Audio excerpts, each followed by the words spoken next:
अली ज़फ़र साहब, मरीम नवाज़ साहबा ने जो गुफ्तगू की है कोई एक आम सी कोई क्रिटिसिज्म नहीं है। उन्होंने कहा कि एजाज़ुल एहसन साहब के बारे में कि वो चीफ़ जस्टिस बनने के ख्वाब देख रहा है। अब सीनियरिटी पे आएंगे, जो मुरवजा पाकिस्तान का आइन और कानून है उसके तहत वो चीफ़ जस्टिस बनेंगे,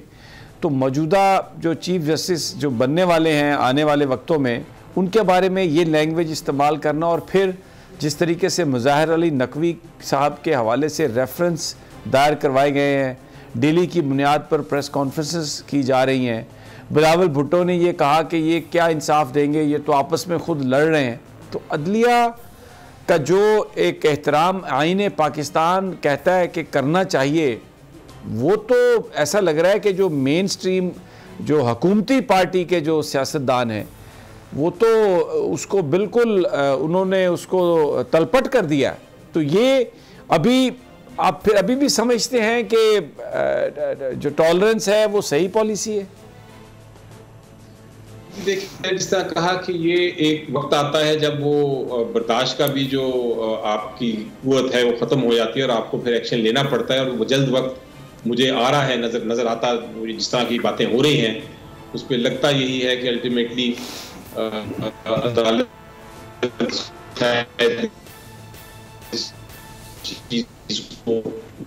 कंटेंट के नजर से देखे और फिर एक्शन ले, और ले लिया तो आपको पता तो है को भी घर सकती हैं। मैं आपको एक एग्जांपल जरा देना चाहता हूँ इस सारे मामले में, जिससे नजर आता है कि दूसरी साइड की कितनी नीयत जो है कितनी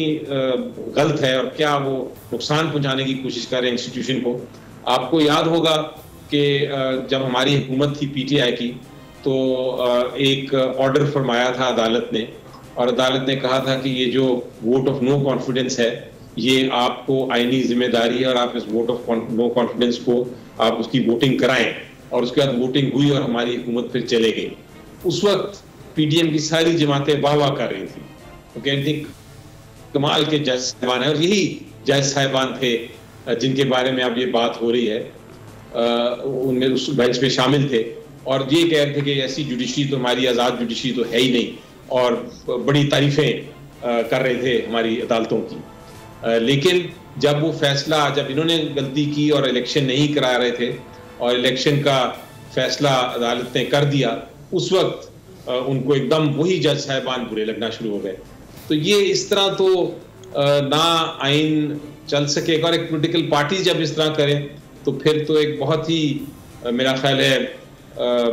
आइन शिकनी ऑलमोस्ट है अगर आप अदालत के हुक्म को इस तरह ना मानना शुरू करें। और मुझे तो अफसोस ये हुआ कि जब अदालत ने 5 मेंबर बेंच ने फैसला कर दिया, 3 मेंबर बेंचेस ने फैसला किया, तो हमारे लॉ मिनिस्टर साहब भी और हमारे अटॉर्नी जनरल साहब भी प्रेस कॉन्फ्रेंस करके ये कह रहे थे कि नहीं, ये एक्चुअली 5 मेंबर बेंच नहीं है, ये 7 मेंबर बेंच है।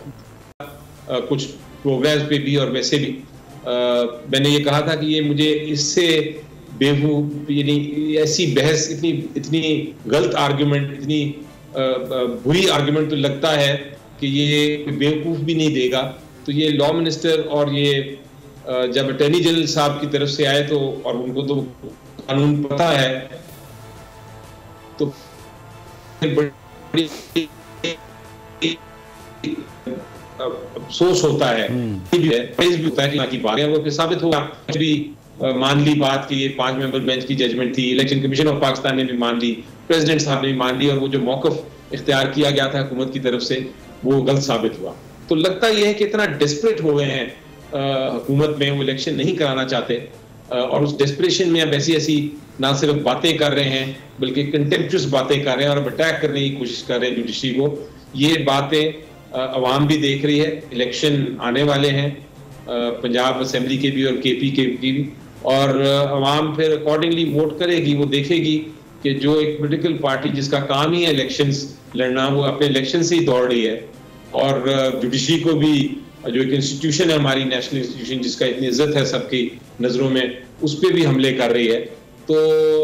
अवाम इस चीज़ को इग्नोर नहीं करेगी। अच्छा, अल्टीमेट फैसला अली ज़फ़र साहब, बिल्कुल अवाम तो इसको इग्नोर नहीं करेगी, लेकिन मैं एक सिनेरियो है, आज इलेक्शन कमीशन ने सिक्योरिटी इदारों को बुलाया और उनके जो इंटेलिजेंस एजेंसीज़ हैं, और फिर ख़बरें लीक की मीडिया में कि जनाब वो तो कहते हैं कि लॉ एंड ऑर्डर की सिचुएशन ऐसी है कि इलेक्शन नहीं हो सकते। सवाल आपसे ये है कि सदर पाकिस्तान ने तारीख दे दी, सुप्रीम कोर्ट ने कह दिया 90 दिनों में, अब इलेक्शन कमीशन ये कहता है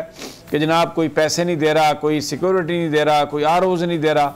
और मुश्किल है बड़ा, ये तो बड़े थ्रेट है पाकिस्तान को। तो इन हालात में क्या इसे हम तौहीन अदालत समझेंगे या फिर supreme court will go with the definition of election commission? देखिए जी, जहां तक आइन है बहुत वाजे है, बहुत क्लैरिटी है उसमें कि इलेक्शन को आप डिले नहीं कर सकते इन वजूहात या इन खदशात की वजह से। आपको इलेक्शन तो कराना ही कराना है 90 दिन में। और यही बहस जो अब आप जिसका जिक्र कर रहे हैं कि हमारे पास पैसे नहीं है, सिक्योरिटी इशू है, ये सारी बहस वकला ने PDM की तरफ से भी, पॉलिटिकल पार्टीज की तरफ से भी,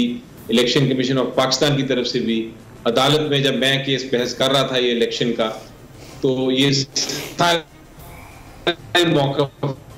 तैयार किए थे और अदालत ने इन सब के साथ कोई ताल्लुक नहीं,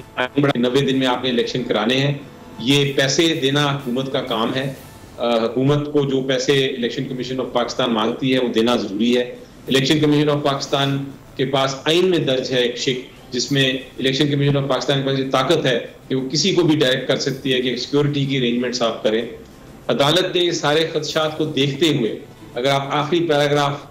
सुप्रीम कोर्ट के शॉर्ट ऑर्डर का पढ़ें जिसमें ये हदायत दी है कि इलेक्शन 90 दिन में कराए जाएं, उसमें ये भी लिखा है कि जितनी एग्जीक्यूटिव अथॉरिटीज़ हैं, जितनी प्रोविंशियल गवर्नमेंट्स हैं, जितनी हुकूमतें हैं फेडरल लेवल पे या केयर टेकर लेवल पे, वो सबको इलेक्शन कमीशन ऑफ पाकिस्तान को जो चीज़ ज़रूरी है इलेक्शन के लिए, चाहे वो सिक्योरिटी हो, चाहे वो पैसा हो, वो देने की वो जिम्मेदार है और पाबंद है। और ये सुप्रीम कोर्ट ने स्पेशली एक पैराग्राफ डाला अपने ऑर्डर में ताकि ये ना हो कि कल को ये कोई कह सके कि जनाब पैसे नहीं हम दे रहे या पैसे नहीं हम देंगे या पैसे हैं नहीं हमारे पास। ये चीज़ को चूंकि अदालत ने अपने हुक्म में दे दिया और आइन का भी यही तकाजा है, तो मेरी नज़र में अगर कोई भी ये चीज़, कोई भी ये बहस करता है तो वो एक तरह से सुप्रीम कोर्ट के ऑर्डर को और आइन को मानने से इनकारी है और उसके खिलाफ फिर कंटेम्प्ट भी हो सकती है। और आपको पता है अगर कोई जानबूझ के आइन को ना माने या आइन की खिलाफ वर्जी करे जानबूझ के, तो फिर वो एक तरह से सबवर्जन भी होती है, आर्टिकल 6 भी उसके ऊपर लग सकता है। तो ये बड़ी सीरियस बात है। और कोई भी हुकूमत अगर ये काम करती है तो आपको पता है पहले हुकूमतें भेज भी दी गई थी, आर्टिकल 58(2) भी उस वक्त था उसके तहत, लेकिन सुप्रीम कोर्ट के पास भी ये इख्तियार है कि वो कंटेम्प्ट में प्राइम मिनिस्टर्स को या जो भी एग्जीक्यूटिव अथॉरिटी इस तरह की कानून की, आइन की, अदालत के हुक्मों की पाबंदी नहीं करता, उनको भी घर भेज सकती है। अच्छा अली साहब, मैं आज शुएब शेख को खास तौर पे दाद देना चाहता हूं कि ये है आज़ादी राय, आज़ादी सहाफत, ये उसकी जंग है।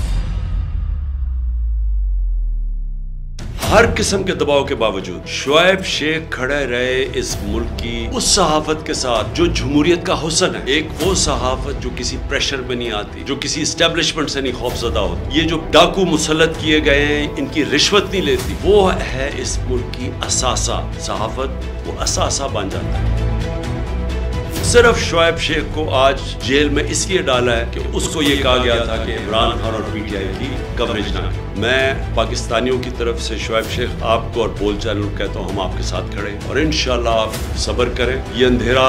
ये जो अंधेरी रात है, ये ज्यादा तैयार नहीं है। मुझे नजर आ रहा है कि इंशाल्लाह अच्छा वक्त आने वाला है।